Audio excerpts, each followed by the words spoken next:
वैशाख महीने में बाबा शंकर को जो चढ़ाया जाता है और 1000 अश्वमेध यज्ञ का पुण्य फल हम प्राप्त कर लेते हैं। मंदार और शमी ने दोनों ने मिलकर भगवान शिव की आराधना करी और देवादिदेव महादेव ने वर दे दिया, सुनो शमी और सुनो मंदार, यदि कोई भूल से भी आपकी पत्ती आपका पुष्प मुझे समर्पित कर देगा, सुनो मंदार सुनो शमी, अगर कोई भूल से भी आपकी पत्ती आपका पुष्प मुझे समर्पित कर देगा, उसे 1000 अश्वमेध यज्ञ के स्नान का जो पुण्य होता है वो एक क्षण में प्राप्त हो जाएगा। 1000 अश्वमेध यज्ञ का पुण्य,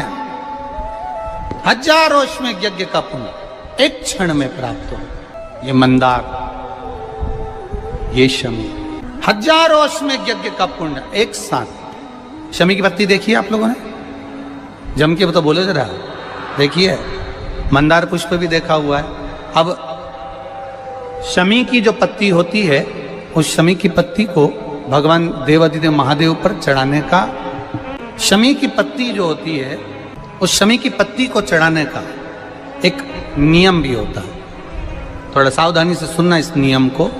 जो आपके जीवन को सार्थक बना सकता है। शमी की पत्ती को चढ़ाने का एक नियम है, बड़ा सुंदर नियम, आपके जीवन में उतारने लगा। महाराज, जब सारा श्रृंगार मेरे देवादिदेव महादेव का हो जाए, बहुत ध्यान से सुनना, ये प्रसंग आया नहीं पहले, आज अगर कुबेरेश्वर बाबा की पावन धरा पर यह प्रसंग निकला है तो उसको ध्यान से सुनिए। पत्ती, शमी की जो पत्ती होती है, उस शमी की पत्ती को कब, कैसे और कहाँ चढ़ाना चाहिए, और शमी की पत्ती का फल क्या होता है वो भी अपन समझ लें उसको। शमी की पत्ती, संपूर्ण स्नान भगवान का हो जाए, संपूर्ण स्नान आप समझें उसको।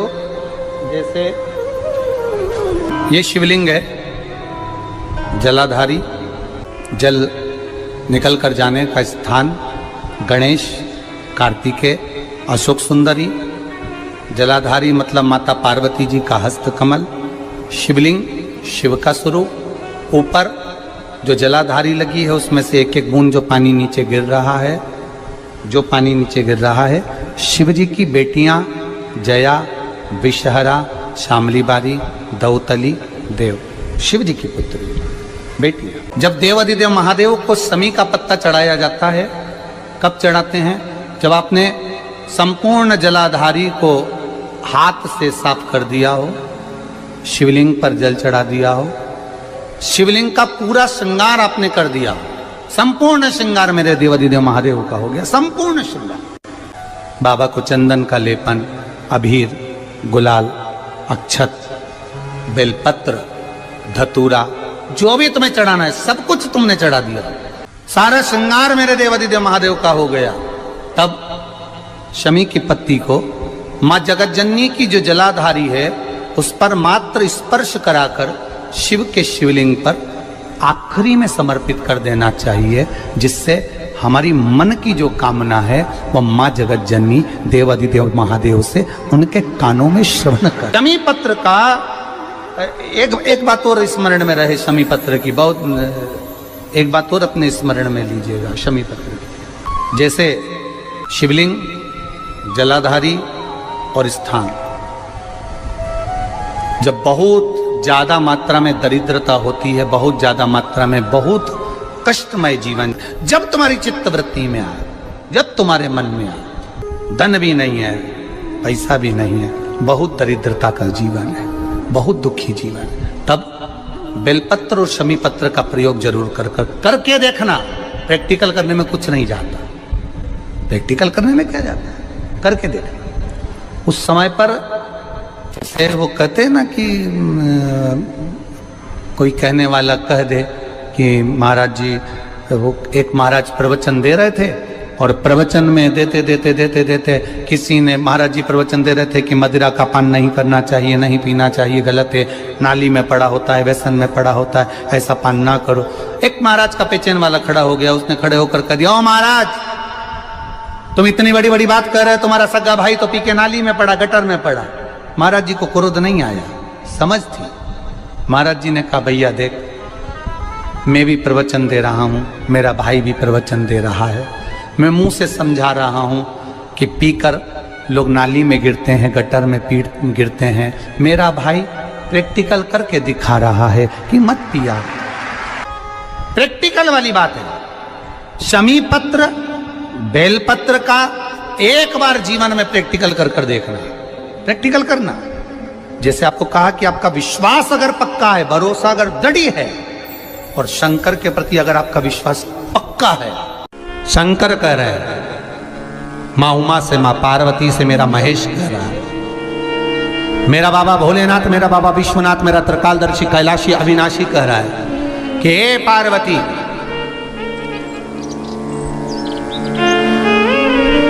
एक बीला, एक बेल जो मुझे समर्पित करता है, और समर्पित करने के बाद उस बेल की महत्वता देखिए, जो बैसाख महीने में बाबा शंकर को जो चढ़ाया जाता है, और 1000 अश्वमेध यज्ञ का पुण्य फल हम प्राप्त कर लेते, मात्र एक फल चढ़ाकर, मात्र एक फल चढ़ाकर। हे पार्वती,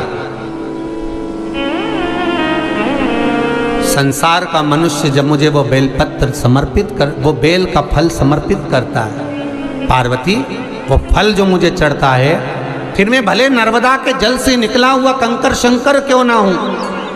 फिर चाहे मैं गंगा के जल से निकला हुआ कंकर शंकर क्यों ना हूं, चाहे फिर मैं यमुना के जल से निकला हुआ कंकर शंकर क्यों ना हूं, चाहे मैं सरयू के जल से निकला हुआ कंकर शंकर क्यों ना हूं, चाहे मंदाकिनी के जल से निकला हुआ कंकर शंकर क्यों ना हूं, ए पार्वती, फिर जो भी शिवलिंग पर वो बेल समर्पित होता है, वो बेल उठाकर जीव अपने कार्य में ले सकता है। ये माँ उमा से कह रहा है। तो उस बेल की महत्वता जानेंगे। अब अपन उस बेल को जानने के लिए वापिस स्कंद पुराण में चले, तो स्कंद पुराण में लिखा हुआ है कि जो बेल बैसाख के महीने में शंकर को चढ़ाया जाता है,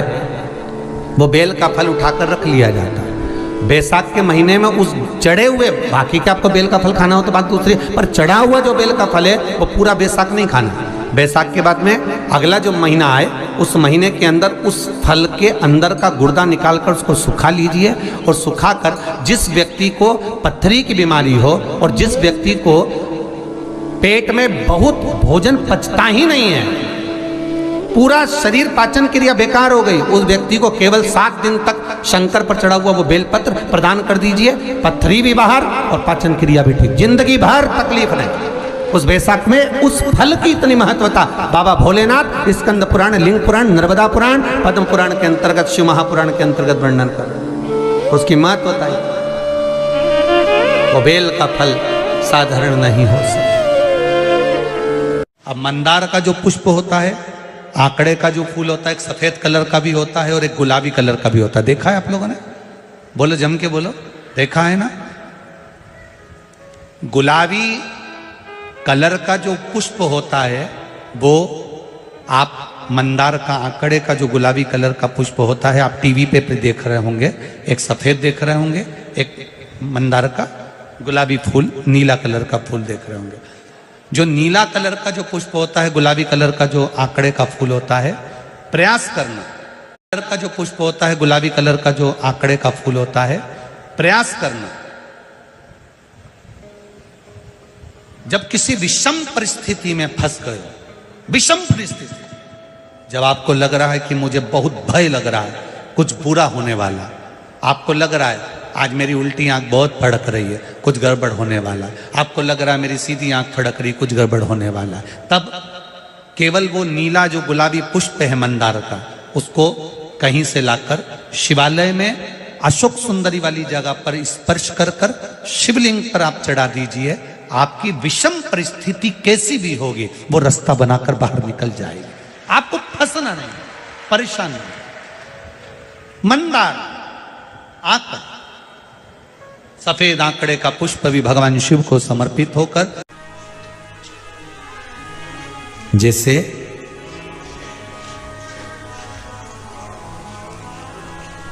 बेले के फल का गुर्दा, बेल का जो फल होता है, बेलपत्री का फल, उसका जैसे गुर्दा, उसके अंदर का जो भाग होता है बेल का, वो गुर्दा,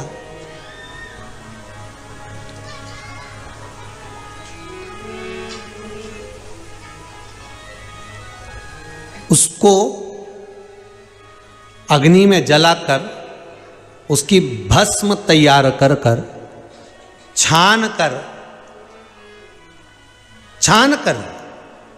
जब जब आपके यहां विद्वान ब्राह्मण शिव जी का अभिषेक कराते हैं, पूजन कराते हैं, तो उसमें लिखते हैं पूजन के साहित्य में बेलपत्री, धतूरा, दुर्वा, ये उसमें नीचे लिखेंगे भस्म। लिखते कि नहीं लिखते? लिखते हैं ना, भस्म अभिषेक में चाहिए रहती है। तब उस भस्म का थोड़ा सा भी भाग आप अगर शिव को समर्पित कर रहे हो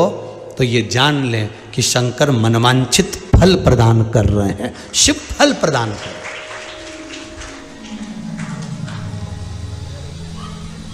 महाराज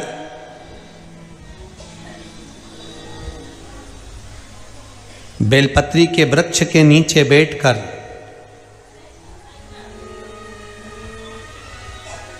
हाथ में एक बेलपत्र का पत्ता रखकर आप पंचाक्षर मंत्र नमः शिवाय, ओम नमः शिवाय या श्री शिवाय नमस्तुभ्यम या महामृत्युंजय मंत्र का स्मरण कर रहे हो, पर डंडी का भाग अपनी ओर, बेलपत्र की बीच वाली पत्ती का भाग बीच वाली उंगली की ओर रखकर अगर आप स्मरण कर रहे हैं और अपनी कामना कर कर बेलपत्री के वृक्ष के नीचे बैठकर उस पत्ते को सम्मुख रखकर बाबा से विनय कर कर एकांत में उस बेलपत्री के वृक्ष की छांव में, बेलपत्री के वृक्ष की छांव आप कामना कर कर उस पत्ते को शंकर भगवान के ऊपर समर्पित कर रहे हैं, तो ये जान कर रखें कि पार्वती और शिव का मिलन करवा रहे हैं और अपनी मनवांछित फल कामना पूर्ण करवा रहे हैं। क्योंकि शिव और पार्वती का जब मिलन होता है, शंकर पार्वती जब एक दूसरे के सम्मुख में होते हैं, शिव और पार्वती जब एक दूसरे के सामने अपने बच्चों के कारण एक दूसरे के सम्मुख में आते हैं, तो उनके चेहरे पर प्रसन्नता का भाव आ जाता है। वो फल, मनवांचित फल की कामना आप जिस कामना के लिए कर रहे हो, विवाह के लिए, नौकरी के लिए, सर्विस के लिए, व्यापार के लिए, रोग मुक्ति के लिए, आप जिस कामना से कर रहे हो। ईश्वर महादेव, जो व्यक्ति पथभ्रष्ट हो जाए, जैसे मदिरा के नशे में पड़ गया, कहीं जुए में पड़ गया, कहीं मांसाहार में पड़ गया, कहीं व्यसन में पड़ गया, कहीं गलत काम में अगर कोई जा रहा है, तो श्रंभेश्वर महादेव के नाम से काली तिल भगवान शिव को समर्पित करी जाती है। महाराज काली तिल को वापस उठा कर ले आते हैं। उसी काली तिल को जो मदिरा का नशा करने वाला होता है या जो गलत व्यसन में डूबा हुआ होता है, उसको वो सुबह के समय अगर नहीं खाता तो भोजन के साथ उसको दिया जाए। श्रंभेश्वर महादेव। एक बेलपत्री का भी बहुत अच्छा प्रयोग है श्रंभेश्वर महादेव का, मदिरा पीने वालों के लिए, मांसाहार, व्यसन में, जुए में, वेश्यावृत्ति में, पर नारी में, गलत जगह पर जो डूबे रहते हैं उनके लिए। पहले की कथा में उसका वर्णन किया है बेलपत्री का। श्रंभेश्वर महादेव, एक बार सब बोलेंगे, कौन से महादेव? श्रंभेश्वर महादेव। फिर जम के बोल लो एक बार, श्रंभेश्वर महादेव। जब हमारे घर में क्रोध बढ़ता है या कोई गलत कार्य में जाने लगता है, तो श्रंभेश्वर महादेव का हमें शरणागति लेना चाहिए, श्रंभेश्वर महादेव का पूजन करना चालू कर देना चाहिए।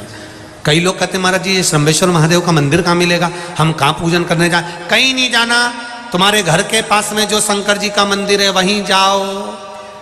उसी देवालय में, उसी मंदिर में जाओ, श्रंभेश्वर महादेव के नाम से जल चढ़ाना प्रारंभ करेंगे। वो जल जो गलत संगत में पड़ा हुआ है उसका आचमन कराना प्रारंभ करेंगे, अपने आप उसकी धीरे धीरे बुद्धि सुधरना प्रारंभ हो जाएगी। ऐसा श्रंभेश्वर महादेव का नाम है।